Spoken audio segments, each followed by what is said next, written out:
We were having a conversation and he said, you teach secret to life is peak state versus lousy state, or being energy rich versus energy poor, that a relationship, you can love somebody, but if the energy's low, it's not gonna show up, the energy's high. Well, he said, what if you swap those words and you swap peak state for beautiful state?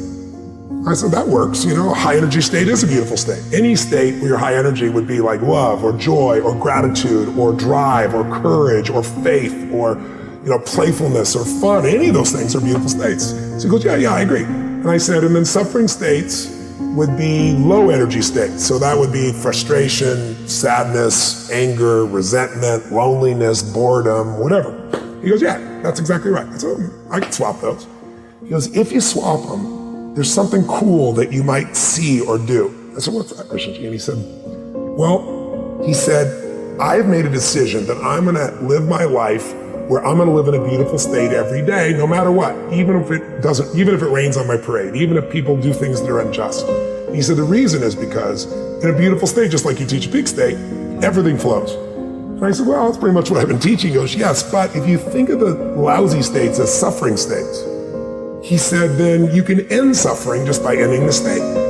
But I realized I didn't relate to suffering. Like if you had told me 2 years ago, Tony, do you suffer? I'd say, are you kidding me? I got the greatest life. I have the most incredible wife and 4 kids, and I got 31 companies, and I'm financially free, and I have a mission I love, and I'm in good health.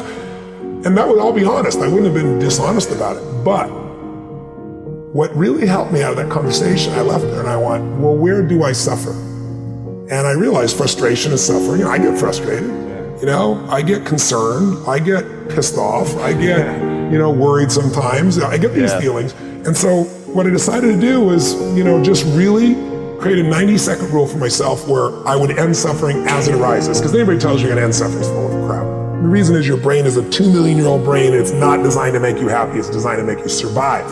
But there's no saber-toothed tiger for you to react to anymore. So now we worry about what are people thinking of us? Do I have enough money? Over the last 2 years, what I've done is play this little 90-second rule. And if I feel tension in me, I go, okay, that's suffering. Where's it coming from? What am I stressed about? What am I concerned about? And what I immediately do is I realize the stressful thoughts. Since I've seen Christian G, I kind of traded one thing. What I really do now is I dig in and I notice that the only time you have stress or suffer is when you believe a stressful thought. Because what are the chances of everybody doing exactly what you think they should do the right way every day?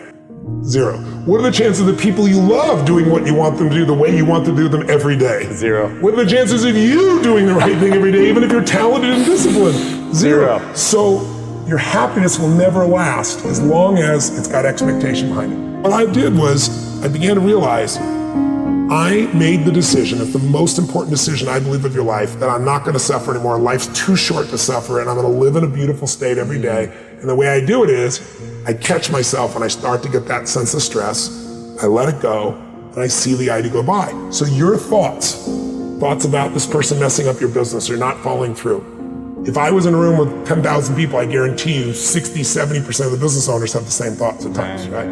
I ask people all the time, tell me your most stressful thought. Oh, I'm worried about my children, this may happen. How many people have had that thought? Everybody. I might not make it financially, blah, blah, blah. How many have had that? Everybody. My point is, it's not your thought. It's the mind, not your mind. When you think it's your mind, you identify with it, and you can't separate from yourself. Right. But when you realize, these thoughts have been around for millions of years, and I'm just thinking the same thought that so many people have thought before. Like, how many people have ever thought, I'm gonna kill this son of a bitch? Now, you didn't do it because you didn't believe you're really gonna kill them, but you felt it, you said it, you were there, right? So we all have thoughts.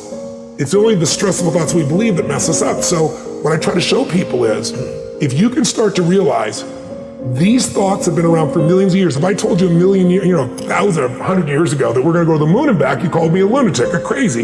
If I said 100 years ago, you're gonna have a little box like this, it'll fit in your pocket, and you can click on it and you can see what the weather is any place. You can click on it and see a live person on the other side of the earth and talk to them by looking in this box. And the way it works is invisible waves are traveling around the earth, and it pulls invisible waves in the box. You go like, read between the lines. There's no way, you dumb idiot, it's never gonna happen. So what I want you to realize is thoughts are invisible waves. When you turn on TV, it takes invisible waves, and depending on the channel, you're gonna see a love story or an adventure or a drama or a comedy or a horror.